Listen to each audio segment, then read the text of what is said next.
क्या दोस्तों, term plan का प्रीमियम महंगा या सस्ता, या प्रीमियम में इतना डिफरेंस क्यों है? मैं Ashish Irani, your financial consultant, term plan के प्रीमियम वीडियो पार्ट 2 में आपका स्वागत करता हूं। आज पहले वीडियो में हमने जैसे देखा था कि basic details, age, gender, health and hobbies कैसे इफेक्ट करते हैं, इनकम और ऑक्यूपेशन किस तरह से इफेक्ट करता है। इसी तरह इस पार्ट में हम लाइफ इंश्योरेंस कंपनी या प्रीमियम को किस तरह से डिफाइन करती है, किस तरह से तय करती है, उस बारे में चर्चा करेंगे। फैक्टर 4E के साथ में हम लोग claim settlement ratio, solvency margin तथा और भी कई मुद्दों पर बात करेंगे। तो वीडियो थोड़ा लंबा होने वाला है दोस्तों, पर बहुत ही महत्वपूर्ण वीडियो है, जिससे आपको पूरा पता चल जाएगा कि टर्म प्लान के प्रीमियम में इस तरह के प्रीमियम डिफरेंसेस क्यों हैं। तो सही और सटीक जानकारी के लिए वीडियो के साथ अंत तक जुड़े रहे। डिसाइड करती है, ये सबसे बड़े जो फैक्टर 4E है, ये सबसे बड़े कारण है जिनकी वजह से आपको लगेगा कि ये प्रीमियम के डिफरेंसेस इतने ज्यादा क्यों है। क्यों कोई कंपनी 10,000 में, कोई कंपनी 20,000 में, कोई 30,000 में ऐसा देने का कारण क्या है? ये अगर आप ये फैक्टर समझ लोगे, जो 4E फैक्टर है वो समझ लोगे, तो आपको ये समझ में आ जाएगा कि ये कारण है, इनकी वजह से कंपनियों के प्रीमियम में इतना बड़ा डिफरेंस है। सबसे बड़ा जो पहला कारण है वो है एक्सपेंसेस। अगर कोई कंपनियों के खर्चे ज्यादा है, कोई कंपनी अपने ऑपरेटिंग एक्सपेंसेस यानी उनको बिजनेस चलाने के लिए जो खर्चे करने पड़ते हैं, आज एक कोई कंपनी, इंश्योरेंस कंपनी अपना काम चला रही है, तो वो सैलरी पे कर रही है, उनके ऑफिस का खर्चा है, और उनको जिस तरीके से भी, जिस माध्यम से बेच रही है, यानी मीडिएटर का खर्चा है, उन सभी खर्चों को ध्यान में रख करके जैसे ब्रोकर को देना है, मीडिएटर को देना है, एजेंट को देना है, या फिर वेब एग्रीगेटर जैसे कि पॉलिसी बाजार को, या और इस तरह के जो है उन संस्थाओं को भी कंपनी को पैसा चुकाना होता है। तो जो कंपनी के खर्चे ज्यादा हैं, उनके प्रीमियम डेफिनेटली ज्यादा होंगे बाकी कंपनियों के मुकाबले। दूसरा जो सबसे बड़ा कारण है, जिस एक्सपीरियंस, ये मेरा मानना है कि जो कंपनी ये क्लेम एक्सपीरियंस कर रही है, यानी जो कंपनी इतने सालों से इस मार्केट में काम कर रही है, उनका इस बारे में क्या एक्सपीरियंस रहा है। अगर कोई कंपनी गलत एक्सपीरियंस, मतलब उसका एक्सपीरियंस है कि इस एज ग्रुप में ये क्लेम आने की संभावना है, कोई कंपनी 50 साल से काम कर रही है और कोई कंपनी 20 साल से काम कर रही है, तो उनके एक्सपीरियंस में वास्ट डिफरेंस होगा। क्योंकि 50 साल वाली कंपनियों के पास, 50 साल वाली कंपनी के पास ज्यादा कस्टमर होंगे, ज्यादा उनको पता होगा कि उन्होंने किस किस एज ग्रुप में किस किस तरीके से क्लेम हुए हैं, किस किस तरह के मोर्टिलिटी रेट के जो टेबल्स होंगे वो भी उनके पास ज्यादा होगा। तो एक्सपीरियंस की वजह से भी कंपनियां अपने प्रीमियम चार्ज करती है। कई कंपनियों को आपने देखा होगा कि बीच बीच में प्रीमियम बढ़ाती रहती है, कि उनको 2 साल बाद पता चला कि नहीं यार, उनका क्लेम एक्सपीरियंस जो उन्होंने सोचा था उस हिसाब से नहीं रहा है, तो उनको अब प्रीमियम बढ़ाने की जरूरत है, तो वो बीच में प्रीमियम बढ़ाती रहती है। तो बाकी सारे फैक्टर के साथ में कंपनी का अपना खुद का एक्सपीरियंस क्या है, उस हिसाब से भी कंपनियां अपना प्रीमियम डिसाइड करती है। तीसरा जो बड़ा कारण है, एक्सपेक्टेशंस। एक कंपनी है जो ये एक्सपेक्ट कर रही है कि आने वाले समय में किस एज के में मरने की संभावना क्या रहेगी, उस हिसाब से कंपनियां अपने रिस्क प्रीमियम डिसाइड करती है। उनको लगता है कि 30 साल की उम्र वाले आदमी अगर 1,000 लोग मेरे से बीमा लेंगे तो उसमें से एक व्यक्ति की मृत्यु होगी, तो वो ये एक्सपेक्ट कर रहे हैं कि उनको एक व्यक्ति की मृत्यु होगी, उस हिसाब से वो अपना पूरा प्रीमियम चार्ट बनाएंगे और उसी हिसाब से आपको प्रीमियम चार्ज करेंगे। पर एक और कोई दूसरी कंपनी है, वो ये एक्सपेक्ट कर रही है कि 30 साल का कोई व्यक्ति मेरे से बीमा लेने आएगा, अगर 1,000 लोग मेरे से बीमा लेंगे तो उसमें से एक से ज्यादा लोगों की मृत्यु हो जाएगी, यानी कि 2 लोगों की मृत्यु हो जाएगी, तो उनका अपना प्रीमियम कैलकुलेट करने का सिस्टम बदल जाएगा। अगर कोई सोच रहा 3 लोगों की हो जाएगी, तो उनका जो एक्सपेक्टेशन है उस हिसाब से वो अपना प्रीमियम डिसाइड करेंगे। तो अब आपको पता चल रहा होगा कि क्यों किसे कोई कंपनी ये सोच रही है कि 1,000 में से एक ही आदमी की डेथ होगी, तो आप ये सोच रहे होंगे कि फिर तो मुझे उस कंपनी से लेना चाहिए जिसको ये एक्सपेक्टेशन लग रही है कि एक ही आदमी की डेथ होगी, तो मेरे को। अब मानो कि उसकी एक्सपेक्टेशन गलत हो गई। सोचो कि उसने सोचा था कि 1,000 लोगों में से एक ही आदमी की मृत्यु होगी, पर किसी कारण से 1,000 लोगों में से 2 आदमी की मृत्यु हो गई। अब क्योंकि उसका प्रीमियम का जो प्रीमियम उसे 20,000 लेना चाहिए या 25,000 लेना चाहिए, उसकी जगह उसने उसका आधा ही प्रीमियम लिया है। तो उसका आधा प्रीमियम जब उसने लिया है, तो उसको क्लेम चुकाने में मुश्किल आएगी। तो कोई भी कंपनी अगर गलत एक्सपेक्टेशंस ये तय करेगी कि उसको आने वाले भविष्य में किस तरह के कितनी एज में क्या क्लेम आ सकते हैं, अगर उनका एक्सपेक्टेशन गलत निकला तो उनके प्रीमियम टेबल गलत हो जाएंगे। इससे आपको क्या नुकसान है? माना कि किसी कंपनी ने ये डिसाइड किया है कि उसको 1 करोड़ का इंश्योरेंस 10,000 में देना है। वो उसने प्रीमियम ये एक्सपेक्ट करके किया था कि इस एज ग्रुप के लोगों में मरने की संभावना 1,000 लोगों में से एक आदमी की है, पर गलती से 2 लोगों की डेथ हो गई। तो इस स्थिति में क्या होगा? कंपनी को अपना जो उन्होंने जो फंड इकट्ठा कर रखा है, जो उन्होंने पैसा लिया है, उस पैसे में से वो अपने क्लेम नहीं चुका पाएगी।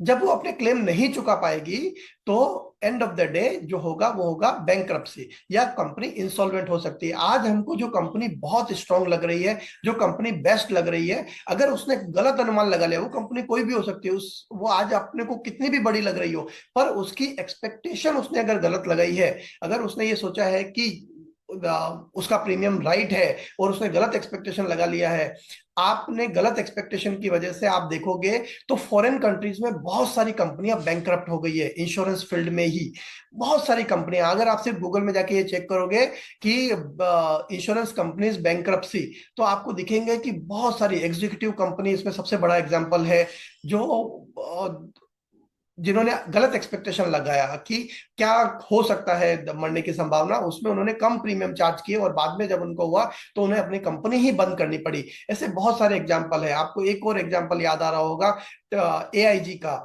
जो हमारे इंडिया में टाटा के साथ जुड़ी हुई थी। टाटा एआईजी कंपनी थी। 2008 में उनकी गलत नीतियों या गलत सोच की वजह से, उन्होंने जो गलत अनुमान लगाए थे उसकी वजह से पूरी एआईजी कंपनी ही, जो शायद बोल सकते हैं अमेरिका की सबसे बड़ी कंपनी थी इंश्योरेंस में, वो ही कंपनी बैंकरप्ट हो गई।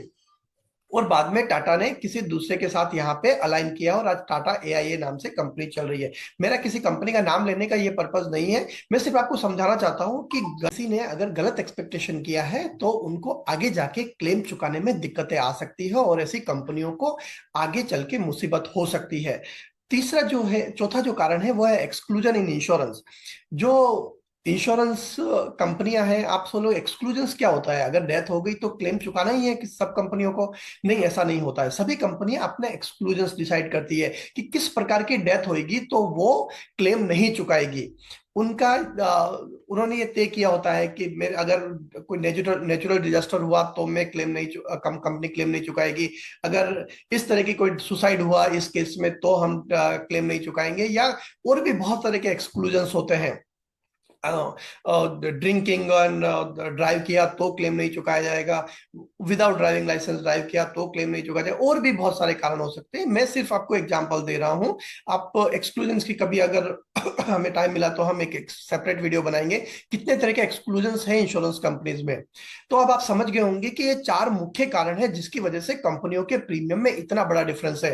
कंपनी का खर्चा, कंपनी का एक्सपीरियंस, कंपनी की एक्सपेक्टेशंस ऑफ क्लेम, और कंपनी ने जो पॉलिसी के क्लेम चुकाने हैं उसमें क्या क्या तरह की डेथ को एक्सक्लूड रखा है, किस किस तरह के एक्सक्लूजन्स रखे हैं, उस हिसाब से यह डिसाइड होगा कि उनका प्रीमियम क्या होगा। ओके, और कुछ बेसिक ऑफ इंश्योरेंस है जिसकी वजह से डिसाइड होता है। उसमें सबसे है कि मोर्टेलिटी रेट्स। तो सभी कंपनियां अपने अपने अनुभव के हिसाब से मोर्टेलिटी रेट्स डिसाइड करती है। उनका वो किस किस तरह के लोगों को टारगेट कर रही है इंश्योरेंस देने के लिए, उनकी education, income, occupation, age group, वो सारी चीजों की किस एज तक वो कवर करेंगे, ये सारी चीजों को ध्यान में रख के मोर्टेलिटी रेट्स तय करते हैं। ये मोर्टेलिटी रेट से वो नक्की तय करेंगे कि उनको जो बीमा लेने आ रहे हैं उसमें से कितने लोगों के मरने की संभावना है। उस हिसाब से ही वो मोर्टेलिटी रेट यानी कि डेथ रेट, या फिर अपने उसी डेथ रेट के हिसाब से अपने प्रीमियम को डिसाइड करेंगे। तो मोर्टेलिटी रेट जो होते हैं वो बहुत बड़ा कारण होता है। सभी कंपनी अपने अपने अनुभव के हिसाब से या जिस तरह के ऑडियंस को वो टारगेट कर रही है उस हिसाब से वो अपने मोर्टेलिटी टेबल्स को तैयार करती है और उस हिसाब से वो अपने प्रीमियम डिसाइड करती है। दूसरा जो बेसिक ऑफ इंश्योरेंस में है वो है री इंश्योरेंस। यानी कि कंपनी ज्यादातर आज टर्म इंश्योरेंस को कवर करने के लिए इंश्योरेंस कंपनियां भी उस टर्म प्लान को री इंश्योर करवाती है। यानी कि री इंश्योरेंस कंपनियां जो होती है वो डायरेक्ट कस्टमर के साथ डील नहीं करती है, वो इंश्योरेंस कंपनियों के साथ डील करती है। यानी कि अगर उनको ये इंश्योरेंस कंपनी ने मान लो कि 1 करोड़ रुपए का टर्म प्लान आपको दिया है, तो इस तरह से हजारों लोगों को इस तरह के टर्म इंश्योरेंस दिया है, तो कंपनी को लगता है कि वो कैपेबल नहीं है इतना बड़ी अमाउंट में अगर क्लेम आया चुकाने के लिए, तो वो अपने से बड़ी कंपनी या री इंश्योरेंस कंपनी को मिलती है और वो उनके साथ एक ट्रीटी करती है, यानी एक एग्रीमेंट करती है, और वो डिसाइड करती है कि हम इस तरह के टारगेट ऑडियंस कर रहे हैं और हमारे हिसाब से मोर्टेलिटी रेट्स या इस तरह से, तो री इंश्योरेंस कंपनी बोलती है हमें ऐसा लगता है कि इस तरह की डेथ इस तरह से हो सकती है, इस एज ग्रुप में ये हो सकता है। तो उन दोनों के बीच में जो एग्रीमेंट होता है उस हिसाब से भी प्रीमियम का डिसाइड होता है। अगर आप बोलोगे कि तो फिर तो ठीक है, अगर इंश्योरेंस कंपनी क्लेम नहीं चुकाएगी तो री इंश्योरेंस कंपनी तो क्लेम चुकाने ही वाली है। अगेन, री इंश्योरेंस कंपनी डायरेक्ट आपको क्लेम चुकाने के लिए बाध्य नहीं है, उसको किसी तरह का कंपल्जन नहीं है कि वो आपको क्लेम चुकाएगी ही चुकाएगी। उसका जो एग्रीमेंट हुआ है वो इंश्योरेंस कंपनी के साथ हुआ है। इंश्योरेंस कंपनी ने उसको कुछ वादे किए हैं, कुछ प्रोमिस किए हैं कि हम इस तरह के टारगेट को ऑडियंस कर रहे हैं, हमारा जो डेथ होने का चांसेस है वो इस हिसाब से होगा, इस हिसाब से अंडरराइटिंग होगा। तो वो उन सब चीजों को ध्यान में रख के री इंश्योरेंस कंपनी अपने प्रीमियम का डिसाइड करेगी और वो प्रीमियम वो कंपनी को चार्ज करेगी। यानी री इंश्योरेंस कंपनियां, माना कि किसी कंपनी ने आपसे 20,000 रुपए चार्ज किया 1 करोड़ रुपए के इंश्योरेंस के लिए, तो कंपनी अपने खर्चे के लिए 2-4 हजार 5,000 रुपए अपने पास रख लेगी और बाकी का 15,000 रुपीज अपने इंश्योरेंस को कवर करने के लिए री इंश्योरेंस कंपनी को दे देगी। पर तो फिर प्रीमियम का डिफरेंस क्यों आ रहा है? प्रीमियम का डिफरेंस इसके लिए आ रहा है कि री इंश्योरेंस कंपनी और इंश्योरेंस कंपनी में जो एग्रीमेंट हुआ है वो किस तरह के डेथ को कवर करेंगे और किस किस तरह के डेथ को कवर नहीं करेंगे, उस हिसाब से वो प्रीमियम का निर्धारण करते हैं। तो अगर री इंश्योरेंस कंपनी को ये कहा जाएगा कि हम आपको इस तरह के क्लेम आएंगे तो हम आपको नहीं भेजेंगे या आपको इस तरह के क्लेम को नहीं चुकाना पड़ेगा, तो री इंश्योरेंस कंपनी डेफिनेटली उस प्रीमियम को कम चार्ज करेगी। अगर मेरे को बोलेगा कि हम सभी तरह की डेथ कवर करने वाले हैं तो इतने रुपए का चार्ज करेगा, आप बोलोगे कि इतने इतने इस तरह की डेथ को कवर नहीं करना है अपने को, तो उससे कम चार्ज करेंगे और बोलेंगे कि हम और ज्यादा ध्यान रखेंगे एजुकेशन पर, इनकम पर, और किस तरह का अंडरराइटिंग है, यानी कि हम किस तरह की लाइफ को ले रहे हैं मेडिकल कंडीशंस के हिसाब से, उनको भी ध्यान में रखते हुए हम इंश्योरेंस का निर्धारण करेंगे। तो री इंश्योरेंस कंपनियां, उनको जो जो जिस तरह का ऑफर होगा उनके पास, उस तरह से उनका प्रीमियम का निर्धारण होगा। तो आप ये समझ गए होंगे कि री इंश्योरेंस कंपनी के प्रीमियम से डिसाइड होगा कि तो लाइफ इंश्योरेंस कंपनी हमको जो प्रीमियम दे रही है वो री इंश्योरेंस कंपनी के साथ एग्रीमेंट करके दे रही है। अब उनका एग्रीमेंट क्या है वो आपको और मुझे नहीं पता है, उस हिसाब से आपका प्रीमियम सस्ता या महंगा होगा ये डिसाइड होता है।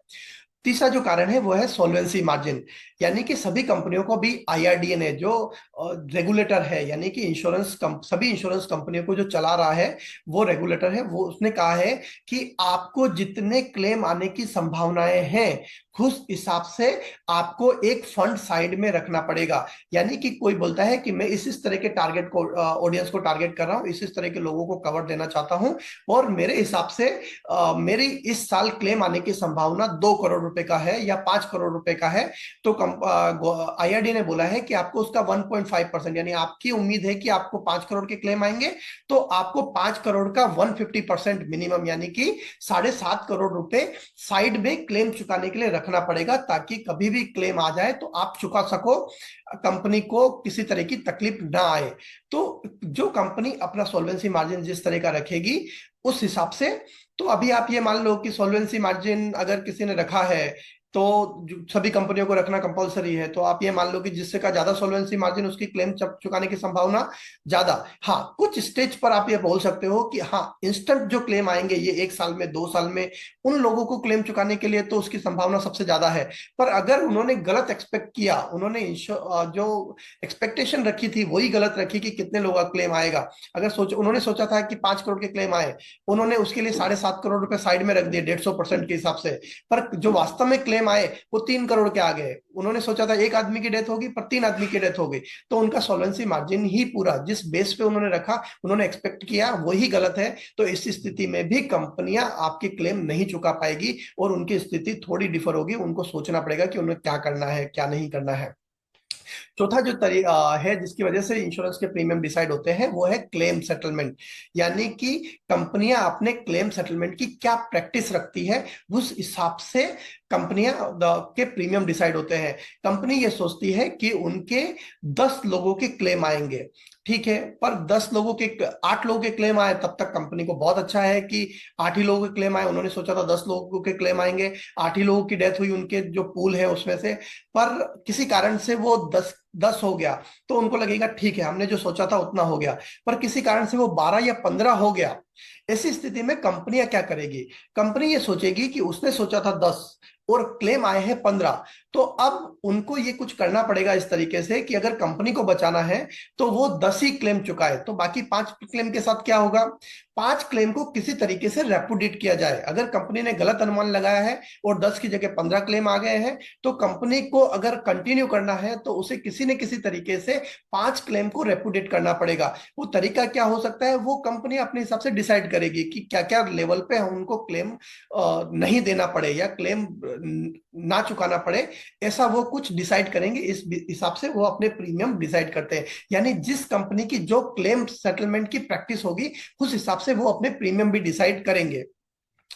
कुछ केसेस में हमने ऐसे भी सुना है कि वहां क्लेम सेटलमेंट, मतलब फुल क्लेम सेटलमेंट की जगह पार्शियल क्लेम सेटलमेंट की भी कंपनियां अपनी तरीके से स्कीम्स लाती है, या वो बताती है कि आपका 1 करोड़ रुपए का क्लेम आया है, ये सही बात है, पर फॉर्म भरते समय कुछ प्रॉब्लम्स हुआ है या मेडिकल कंडीशन को छुपाया हुआ है या एजुकेशन और इनकम को हमको सही तरीके से बताया नहीं गया था, तो उनपे क्लेम नहीं चुकाया जा सकता हमारी तरफ से।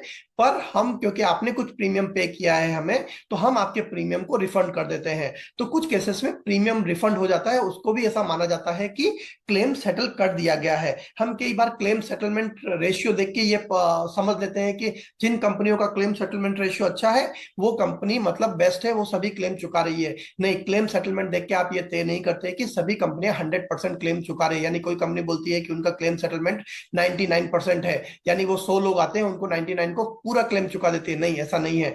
99 में से कुछ लोगों को उन्होंने पूरा क्लेम चुकाया, कुछ लोगों को उन्होंने प्रीमियम, रिफंड ऑफ प्रीमियम किया, और कुछ लोगों के साथ पार्शियल सेटलमेंट किया। यानी क्योंकि उन्होंने सोचा था कि उनको 10 करोड़ रुपए के क्लेम आएंगे, तो वो अपने किसी भी तरीके से उस 10 करोड़ के आसपास ही रखना चाहते हैं सभी कंपनियां, क्योंकि अगर 10 करोड़ की जगह 15 करोड़ चुकाने का आएगा तो वो कंपनियां अपने क्लेम नहीं चुका पाएगी और over the period of time वो कंपनी बैंकरप्ट हो सकती है।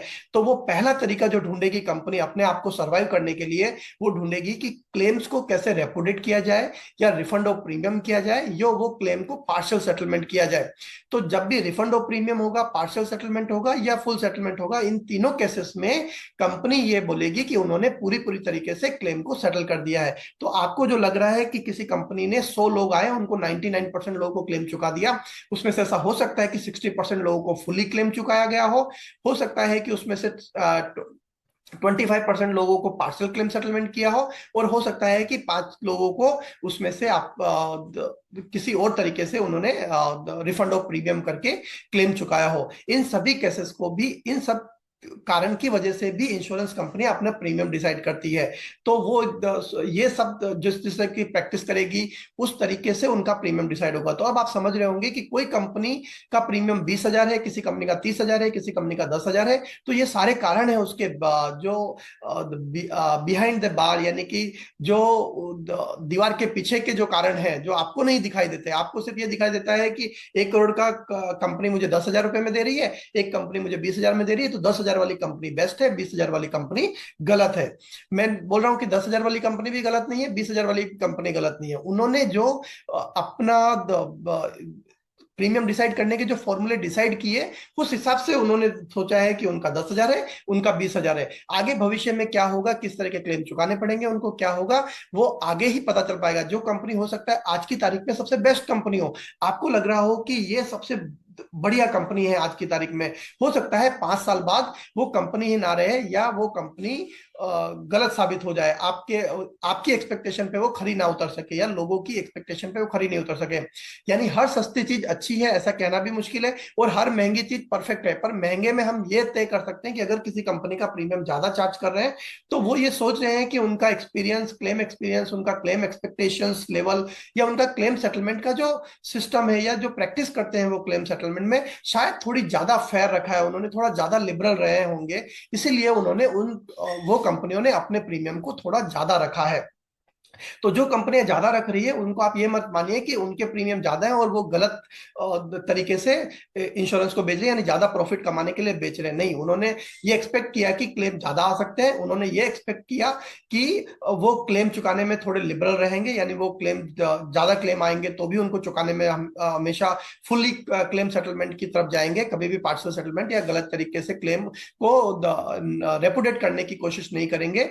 तो वो कंपनी आपने ज्यादा प्रीमियम तय करेगी, जो कंपनियां जिस तरह की प्रैक्टिस करेगी उस हिसाब से अपने प्रीमियम डिसाइड करेगी। तो अब आपको तय करना है कि आपको जो आज नहीं दिख रहा था, अब तक नहीं पता था आपको कि क्या क्या कारण से प्रीमियम डिसाइड होते हैं, तो आज आपको ये पता चल गया होगा कि ये कारण है, इंपॉर्टेंट कारण है जिनकी वजह से प्रीमियम डिसाइड हो रहा है। तो आप अपने जब भी डिसीजन लो आगे टर्म इंश्योरेंस खरीदने का, आप ये फैक्टर्स को ध्यान में रखो कि कंपनियों ने क्या क्या सोचा होगा, इस तरीके से उन्होंने डिसाइड किया होगा कि ये कंपनियों का प्रीमियम इस तरीके से कम या ज्यादा है।